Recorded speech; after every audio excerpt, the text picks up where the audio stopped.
పాపం గంత 100 కోట్లు ఖర్చు పెట్టినా కూడా సభలో ఎవ్వరు మాట్లాడినా కూడా ఒకటే కేసీఆర్ కేసీఆర్ కేసీఆర్. కొండా సురేఖ గారు మాట్లాడినా కేసీఆర్, పొన్నం ప్రభాకర్ గారు మాట్లాడినా కేసీఆర్, ముఖ్యమంత్రి రేవంత్ రెడ్డి గారు మాట్లాడినా కేసీఆర్, రాహుల్ గాంధీ గారు మాట్లాడినా కేసీఆర్. అజెండా ఏంటిది అంటే కాంగ్రెస్ ఏమన్నా వాళ్ళు ఏం చేసిర్రు ఈ 100 రోజుల్లో చెప్తారు కావచ్చు అనుకుంటే కేవలం కేసీఆర్ గారిని తిట్టడానికి మాత్రమే 100 కోట్లు ఖర్చు పెట్టి సభ పెట్టారు తుక్కుగూడలో. దాంతోనే అర్థమవుతుంది ఇంకా కేసీఆర్ గారు భయం ఎంత ఉందో అని. అయితే ఒకటేంటంటే విచిత్రం, ఈ రాహుల్ గాంధీ గారు ఎప్పుడు సెల్ఫ్ గోల్ చేస్తూ ఉంటారు. గతంలో వరంగల్కి వచ్చి రైతుల మేనిఫెస్టో అని చెప్పిండ్రు, ఏంటిది అజెండా అని అందరు కూడా చూసారు, మీడియా వాళ్ళ వీడియో రిలీజ్ చేసారు, what is the agenda today అని. ఆయనకి స్క్రిప్ట్ రాసిచ్చారు, ఆయన స్క్రిప్ట్లో ఇక వీళ్ళు రాసిచ్చిన స్క్రిప్ట్లో అన్ని హామీలు ఇచ్చాడు. బోనస్ 500 రూపాయలు అని చెప్పిండు, పంటకు 15,000 రూపాయలు ప్రతి ఎకరానికి అని చెప్పిండు. ఆ హామీలు చెప్పారు కానీ ఇవాళ ఆ హామీలు ఇప్పటివరకు కూడా నెరవేర్చలేదు. ఈసారి తుక్కుగూడకు వచ్చి కేసీఆర్ గారి మీద ఫోన్ ట్యాపింగ్ ఆరోపణ వేసింది రాహుల్ గాంధీ. ఎన్నికలంటే ఇక ఓట్లు కావాలి కాబట్టి కాంగ్రెస్కి చేసింది ఏం లేదు 100 రోజుల్లో, కాబట్టి రైతు ఆత్మహత్యల నుంచి ఎట్లా డైవర్ట్ చేద్దామా, ఎండిపోతున్న పంటల గురించి మాట్లాడకుండా ఎట్లా డైవర్ట్ చేద్దామా, రైతుల డిమాండ్లు ఏమవుతున్నాయో లేకుంటే బోనస్ అని ఇలా బీఆర్ఎస్ నాయకులు గ్రామాన పల్లెల్లోకి పోయినప్పుడు అక్కడ ఎండిపోతున్న పంటలు చూస్తున్నప్పుడు వాటి నుంచి ఎట్లా డైవర్ట్ చేద్దామా. ఒకళ్ళేమో ఐపీఎల్ అంటారు, ఒకళ్ళు ఫోన్ ట్యాపింగ్ అంటారు, ఒకళ్ళు కాళేశ్వరం అంటారు. ఇప్పుడు కాళేశ్వరం మాట్లాడతలేరు, ఎందుకంటే కాళేశ్వరం మాట్లాడితే మళ్ళీ గాయత్రి పంప్ హౌస్ నీళ్లు కనబడుతున్నాయి కాబట్టి. ఇవాళ ఫోన్ ట్యాపింగ్ అనేది ఒక వెబ్ సిరీస్ నడిపిస్తున్నది కాంగ్రెస్ ప్రభుత్వం. ఈ ఎలక్షన్లో ఎట్లా అజెండా చేసుకోవాలి. మోదీ గారికి ఏమో దేశవ్యాప్తంగా ఈడీ అని ఎట్లా దొరికిందో, కాంగ్రెస్ ప్రభుత్వం ఇవాళ ఎన్నికల్లో ఫోన్ ట్యాపింగ్ మాట్లాడాలి, ఫోన్ ట్యాపింగ్ చేసి బురద జల్లి కేసీఆర్ గారి పార్టీ మొత్తం ఇదే ఎక్స్ప్లెనేషన్ ఇచ్చుకోవాలి. ఇదే ఓహో ఒకళ్ళు 10 లక్షలు అంటారు, ఒకళ్ళు 1,00,000 ఫోన్లు అని అంటారు. దానికి రకరకాల ఏంటది 200 మీటర్లలో తేడా, 200 మీటర్ల రేడియస్లో అక్కడ ఎక్విప్మెంట్ పెట్టుకుంటేనంట అట్లా పెట్టుకొని 10 లక్షల, మేము కాదు అన్నది, ఇవ్వండి లెక్క చూడండి, ఇది రాస్తున్న పత్రికలు, 10 లక్షల కాన్వర్జేషన్స్ ఫోన్ ట్యాపింగ్ చేసిండ్రు అని ఇది ఆరోపణ వేసారు.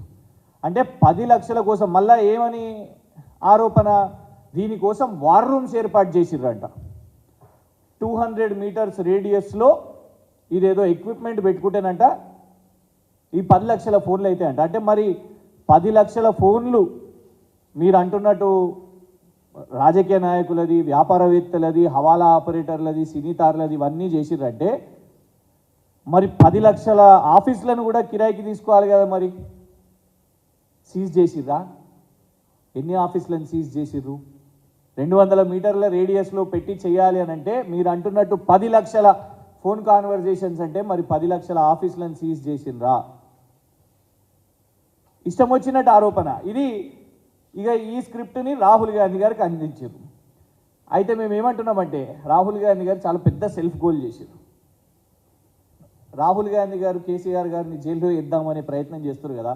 ఫస్ట్ జైలు వేయాలంటే పాపం మరి ఈ పెద్ద మనిషిని జైలు వేయాలి. ఎవరో కాదు, రాహుల్ గాంధీ గారు ఎంపీగా ఉన్నప్పుడు, సోనియా గాంధీ గారు యూపీఏ చైర్పర్సన్గా ఉన్నప్పుడు గౌరవనీయులు మాజీ ప్రధానమంత్రి మన్మోహన్ సింగ్ గారు ప్రధాని హోదాలో ఇచ్చిన స్టేట్మెంట్ ఇది. I'm aware of corporates nervous but phone tapping needed. Phone tapping అవసరం అని చెప్పింది. వ్యాపారవేత్తలు భయపడుతున్నారు, కార్పొరేట్స్ భయపడుతున్నారు, కానీ ఫోన్ ట్యాపింగ్ అవసరం అని చెప్పింది అయ్యా రాహుల్ గాంధీ మీ నాయకుడు ప్రధాని, అప్పటి ప్రధాని మన్మోహన్ సింగ్ గారు. చేసిర్రా విచారణ మన్మోహన్ సింగ్ గారిని? చేసిర్రా ఇట్లా బద్నాం మన్మోహన్ సింగ్ గారిని? మాట్లాడిర్రా బహిరంగ సభలలో మన్మోహన్ సింగ్ గారి మీద? నడిపించిర్రా ఇట్లా ఓటీటీ సిరీస్ మన్మోహన్ సింగ్ గారి మీద? PM backs Prime Minister backs phone tapping, says in national interest. ఇది మన్మోహన్ సింగ్ గారి స్టేట్మెంట్. ఇది మేము ఇది చెప్తే రేవంత్ రెడ్డి గారు మళ్ళీ కేసులు వేస్తారు మా మీద, మా ఫోన్లు సీజ్ చేయించుడు కేసులు వేస్తారు, ఏమో పత్రికలు రాసినాయి ఆర్టికల్లు చూపిస్తారు అనేసి అంటారు కదా. అందుకే ఇగోండి వీడియో వినండి. మన్మోహన్ సింగ్ గారు ఎట్లా ఫోన్ ట్యాపింగ్ అవసరమో ఈ దేశానికి ప్రధానమంత్రి హోదాలో మన్మోహన్ సింగ్ గారు ఏం మాట్లాడారో వినండి. Arising out of the powers conferred upon governmental authorities to tap telephones for protecting national security and preventing taxing. While these powers are needed in the world that we live in, they have to be exercised with utmost care and under well-defined rules, procedures and mechanisms so that they are not misused. We must also look for solutions through technology to prevent access of telephone conversation to systems outside the institutional framework of government. Legal mechanisms already exist and they are in place. They need to be strengthened for more effective enforcement.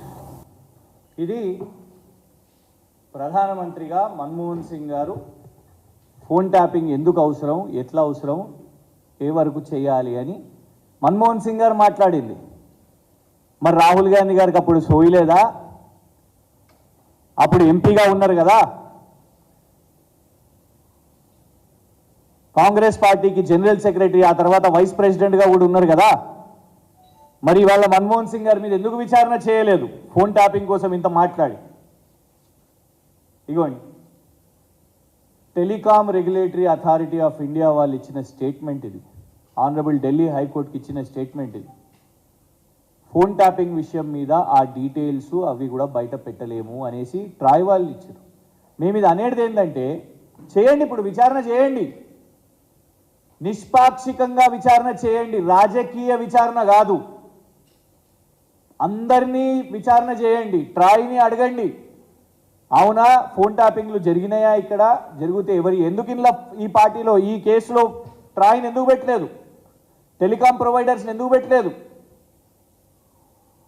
ఎందుకంటే కొందరిని కాపాడే ప్రయత్నం చేస్తుందని మాకు అనుమానం వస్తున్నది. ఏది నిజమో తెలుస్తుంది ఇది వాళ్ళ. ఇది అప్పటి డీజీపీ మహేందర్ రెడ్డి గారి స్టేట్మెంట్ ఇది. నేడు వారు టీఎస్పీఎస్సీ చైర్పర్సన్గా ఉన్నారు కాంగ్రెస్ ప్రభుత్వంలో. ఏమని స్టేట్మెంట్ ఇచ్చారు? Congress leaders phone tapping charges baseless. Congress వాళ్ళు వేస్తున్న ఏదైతే ఆరోపణలు ఉన్నాయో ఇది బేస్లెస్, తప్పు. ఇందులో మొత్తం కూడా మీరు రాసిన వారి స్టేట్మెంట్ ప్రకారంగా ఇచ్చిన, ఇది ఎప్పుడో కూడా కాదు, మొన్న 2021లో ఇచ్చిన స్టేట్మెంట్ ఇది. మేము ప్రభుత్వంగా కేంద్ర ప్రభుత్వం నుంచి పర్మిషన్స్ తీసుకుంటాం, ఇవి అవి అని పోలీస్ డిపార్ట్మెంట్ వాళ్ళు చెప్పినాయి. ఇవాళ శివధర్ రెడ్డి గారు ఉన్నారు కదా, అప్పటి ఇంటెలిజెన్స్ చీఫ్, వారు తీసిరా ఫోన్ ట్యాపింగ్ అని అప్పుడు రాసిరు పత్రికలు, ఇవన్నీ కూడా రాసిరు. ఇవాళ ఎందుకు మరి మౌనంగా ఉన్నారు శివధర్ రెడ్డి గారు? ఎందుకు వారిని కేసులో పెట్టలేదు? ఇవాళ రవి గుప్తా గారు డీజీపీ గారు ఉన్నారు, వారు అప్పుడు హోమ్ సెక్రటరీ. ఫోన్ ట్యాపింగ్ చేయాలి అని అంటే హోమ్ సెక్రటరీ అథారిటీ ఉండాలి, అథరైజ్ సిగ్నేచరీ ఉండాలి. మరి రవి గుప్తా గారు ఇందులో పార్టీగా చెప్పిర్రా, సమాధానం చెప్పిర్రా, చేసిర్రా, ప్రభుత్వం చేసిందా, ప్రభుత్వం సొంతంగా చేసిందా, హోమ్ సెక్రటరీకి తెలియదా, డీజీపీకి తెలియదా, శివధర్ రెడ్డి గారికి తెలియదా, వాళ్ళకి తెలుసా ఏంటిది అనేది వాళ్ళ మాట్లాడాల్సిన అవసరం ఉన్నది. ఇవన్నీ విచారణ చేపట్టండి. ఇగోండి, ఇది హోంమంత్రిగా జానారెడ్డి గారి మీద వేసిన ఆరోపణ. గతంలో హోంమంత్రిగా జానారెడ్డి గారు పనిచేసిరుగా, ఆ జానారెడ్డి గారి మీద కూడా విచారణ చేపట్టండి.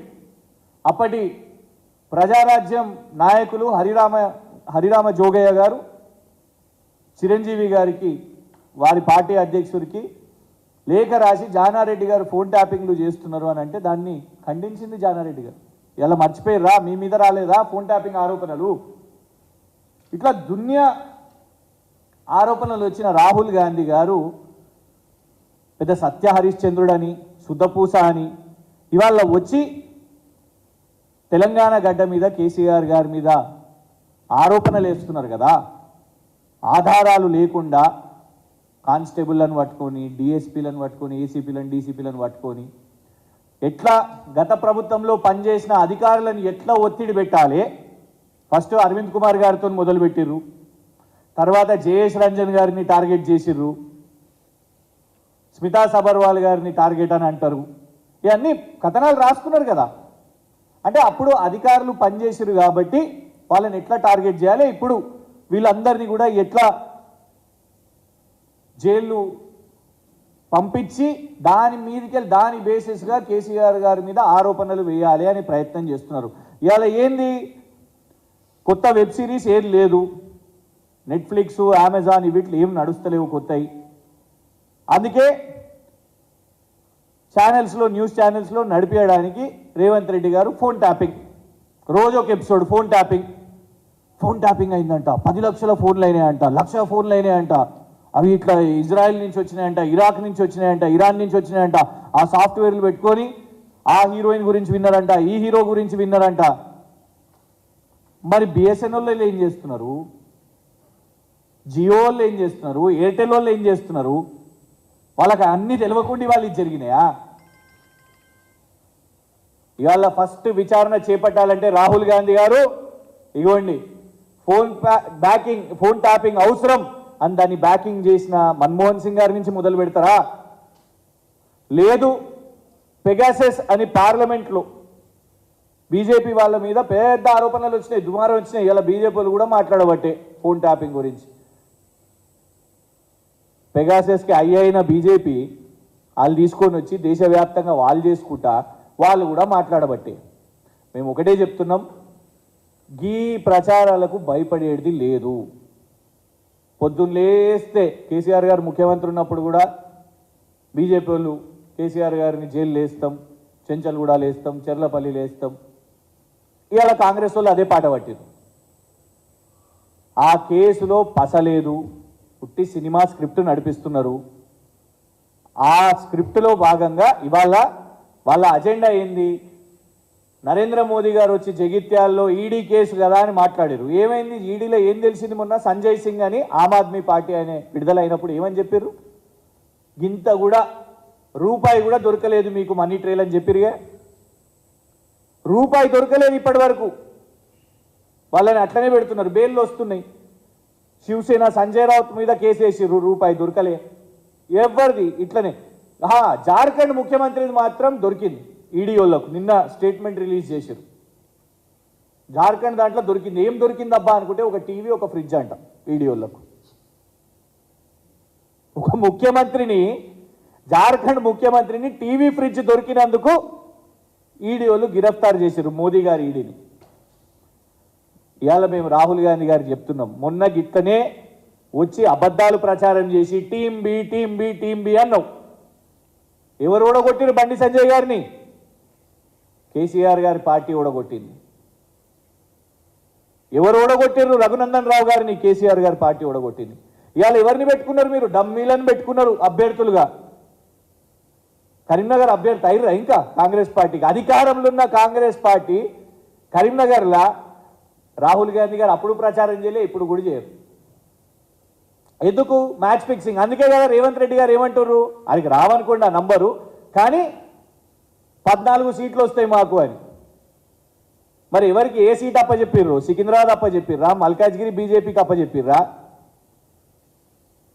లేదు కరీంనగర్ అప్పచెప్పే ప్రయత్నం చేస్తున్నారా?